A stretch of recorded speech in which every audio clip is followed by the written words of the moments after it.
And welcome back to Bromandy, everybody. Holy shit, we back. Crucius here again with my friend Marcus Sensory. And today we're bringing you another top 10 list. Dude, this is like the first... Wait, no, it's the second time that both of us have been here for a top 10 list. And we're not like sticking with video games this time. We're Surprise, back surprise. to anime.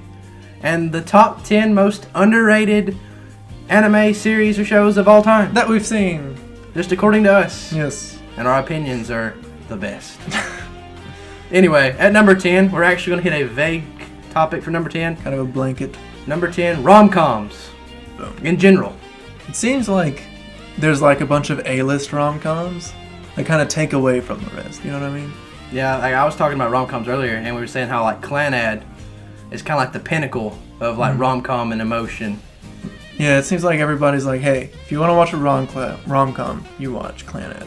Or if you've seen Clanad, it's like, hey, you should watch like Anahana or something. It's like you have the Clanad, and then you have the branched off, quote unquote, like subtext, which would be like Angel Beats and Toradora, and like you said, Anahana. And I feel like any other rom-com that may exist, if they do exist, are completely overshadowed by the fact that there's superior rom-coms out there. It's basically as you go through the tier list, like the tier underneath those are like completely overshadowed.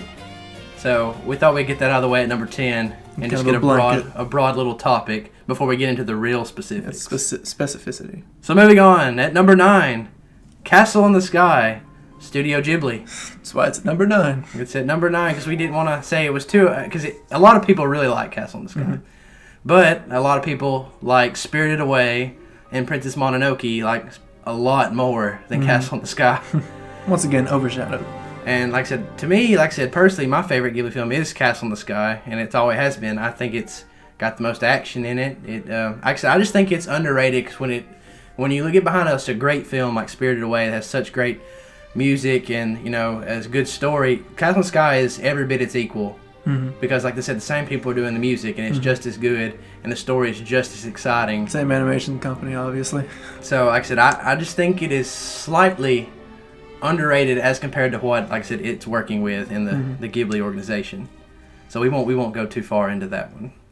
At number 8, though, Marcus. Spice and Wolf. Now, once again, the reason that this is so high, low on the list, is basically because it's a cult hit. Like the people that watched it like it, and they think it's really good. And it's like at the top of a bunch of people's lists just because they like it so much. But the fact of the matter is, it's a really good anime that few people have seen. Mainly probably due to its economic ties. Just that it spends so much time on like money and business and stuff like that. So if that's what you're into, first off, give it a try. Second off, it's got a really strong female character, and it's got an intelligent storyline that isn't based on like twists or like the characters outthinking each other as much. There's still that in there, but it's not as prevalent. And it really owns its own like genre. Like there's other animes that try to like recreate that, like Malayusha, that just don't do it as well. So like Spice and Wolf, a lot of people love it, which is why it's at number 8. But it's still a cult hit that I feel like should be a classic. Another point about like Spice and Wolf I like to say is it actually you see it in a lot of places, but you don't see it like say on like internet opinion polls. You don't see it where like Cowboy Bebop's and other shows are. So like I said, I do believe it would be underrated in that aspect. Moving onward. Indeed. Number 7, Deadman Wonderland. I love this show. It's the most underrated shonen of all time, probably. Why it didn't get a continuation, I can't imagine. Because, granted, I will say this: my like nostalgia for Deadman Wonderland happened before like Toonami started airing it, so obviously it is getting a little bit more traction.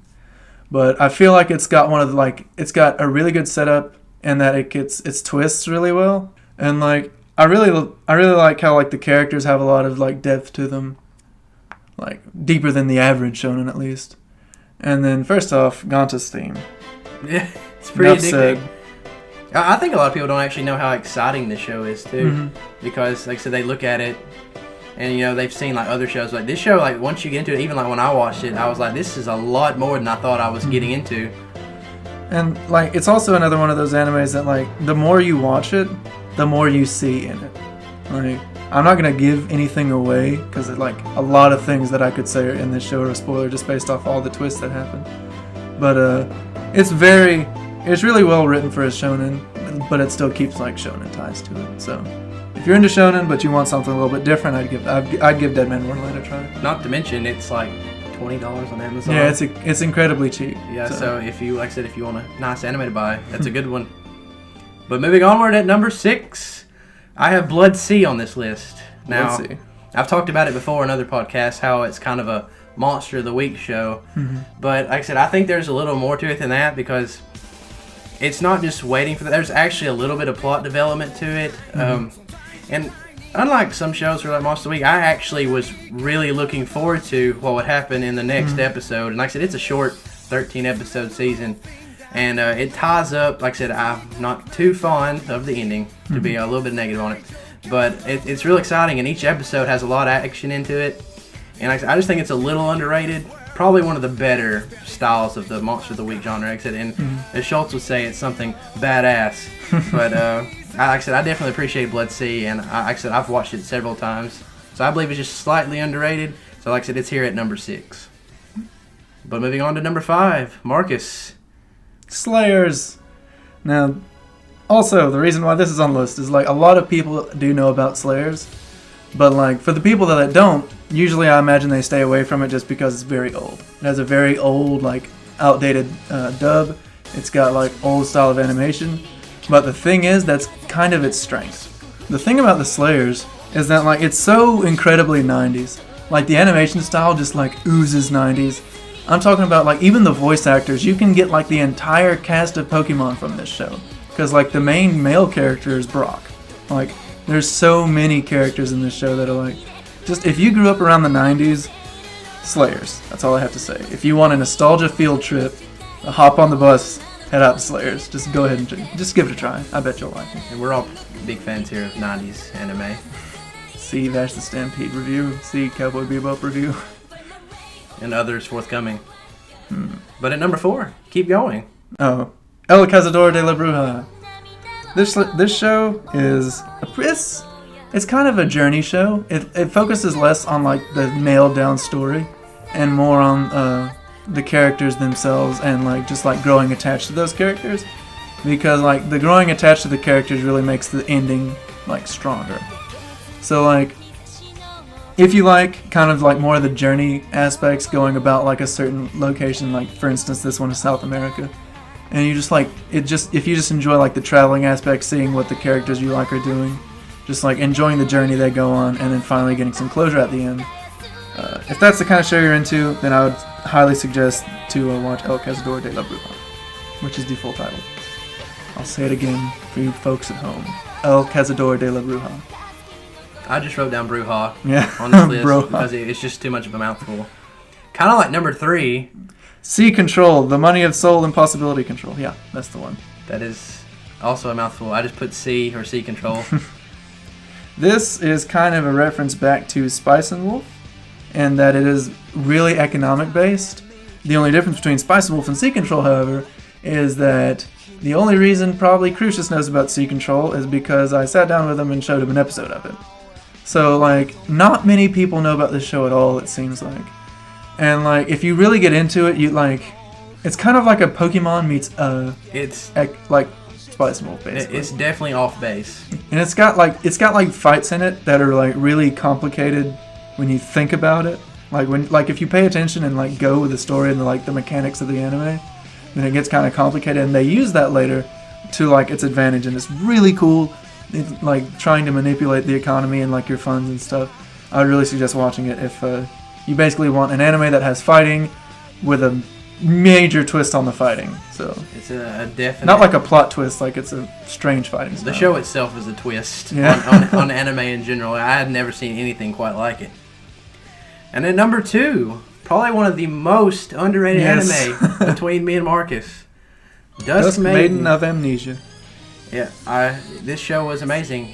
Marcus recommended me this show. I watched it all in a period of about 2 to 3 days. Yeah, I suppose you could kind of file Dusk Maiden under RomComs, but like this is one of the ones that we like needed you to know about. Basically, we dug this one out.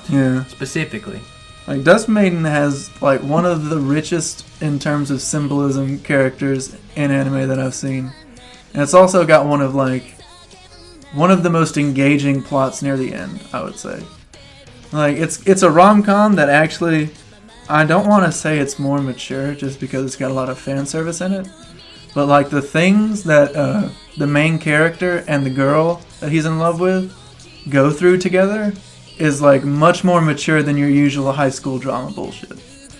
So I would really suggest you watching Dusk Maiden if you haven't seen it. I will warn of the fan service that's in it. It's not, like, too overbearing. Yeah. Like, it's an ever-present thing that, like, you just know it's going to happen once or twice in the episode. But, like... It's a real light take on it. Yeah. For like, an overall, actually kind of serious show.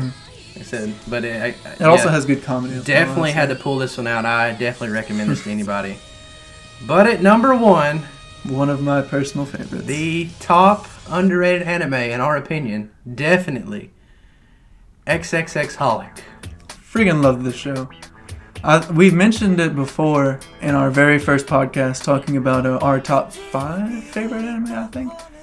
And I guess kind of to rehash what we said there, it's such a good, like, it's an episode by episode story, like, it's episodic, and, like, it has such a good take on just, like, morality and, like, objective morality, and just, like, the lessons that you see that Watanuki learns as the show goes on. It's just, like, really whole, if that makes any sense. It's almost suspenseful in a way, because you're kind of, like, trying to wait and see how this plays out. Mm-hmm. And the characters in the show are wonderful. Yuko is probably one of the most insightful characters. Not like I suppose the writers did have to, like, sort of emulate themselves in their ideology through Yuko, but, like, it's almost like the character comes alive to her own self, just by, like, the way she, like, carries herself and just the sheer wisdom she has. Like, it's a really good guy. And that kind of the trip you take as going with Watanuki. It's really enjoyable. I don't want to say it's like world building. It's more like secret society building almost. Like, it's just like, it's almost like it's like you and, like, this anime have this. It's not like Harry Potter where they make this whole world. It's like, this is just you and the anime. Just you and the anime. Dude, I believe we all feel that way. But yeah, I definitely agree. This is one of the most underrated anime. Like I said, great dubcast. We watched excellent dubcast. Todd Habercorn, Colin Clinkenbeard, and a variety of others. J. Michael Tatum, Shinya Nishimura's in there, I think. They've got all kinds of people. But yeah, like you were talking about, Rina Palencia. Yeah, it's a great dubcast, and like I said, you can find it on, like, Hulu and Crunchyroll. You can also find it on the internet for about $19 probably, if it's anywhere around. It's also very affordable.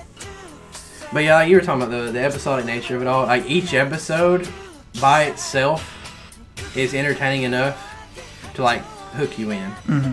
Like, even just the first one. Yeah. Like I said, but each one brings something different. It's not really like something like where you're waiting on a week-to-week basis. But it does develop week to week. It also has one of the strongest horror anime scenes I've ever seen. Yeah, it gave me chills. Normally, it's like there's a really strong disassociation just with anime being, like, literally animated. But once you get through that, like, not once you get through it, the anime kind of breaks that barrier in a certain episode. It was really enjoyable, and not to mention, like I said, you get wonderful characters like Mokina. Oh yeah, Mokina's the wonderful character. So, like I said, you get a different views of the spectrum. Also, another thing about Holic is that the Holic anime was so prepared for more, just because, like, if you read the manga later, like after the anime, there's so much that they kept in the anime without knowing that, like, more of it was going to get adapted. I don't think it ever got fully adapted. I'm not 100% sure. But, like, there's so much to it that is just, like, in there. So, like if you read the manga, and I know, well, I guess this still counts as Holic. But if you read the manga, like, you can see so much more in the anime as you watch it. So. I believe a lot of people don't know that it also ties in with Tsubasa. Oh, yeah. It crosses over with Tsubasa Reservoir Chronicles and a lot of things. Yuko's shop actually shows up in Cardcaptor Sakura as well. And in some of the scenes of Holic, you can actually see, like, some of the things that happen in Tsubasa. And in Tsubasa, you clearly see Yuko and Watanuki and Mokina in the show. Another note about this show is a lot of people tell us, like, if you like shows like Mushishi, you will really enjoy this show. If you like supernatural vibes, yes, definitely. That's kind of the medium that it uses It uses Oh. to tell its story. So definitely, if you like supernatural anime, give it a shot. So as you can see, we're really hyping up Holic Yeah, here at I number would. one. It's barely even seen. It seems like, and it irks my soul to know that. But anyway, we would like to thank you for listening to our top 10 list. Very laid back top 10 list today. We actually have a few more forthcoming. We have been in deep planning for this. And we're much appreciated for the reception of our other top 10s as well. If you have not checked out our anime reviews or podcasts, or Marcus's Character Classroom, please do so. Top 10 lists as well. Oh yeah, I forgot. Other top 10s. Yeah. If you have any suggestions on underrated anime, because I feel like a lot of people might like watch this, trying to find like an anime that they would like to watch, like something to go to next after they watch something they like or something. If you have any suggestions for us, because we also like to watch anime, as you might have noticed, please leave them in the comments. We like finding the golden gems Exactly. that are hidden as well. Hidden under the piles of Kill la Kill shit. Oh gosh. Also forthcoming. Yeah. Not to get too excited. But anyway, like I said, talk to us in the comments. And like I said, leave us a like if you like our lists. But until next time, from the guys at Bromandy, see y'all later. Bye, me.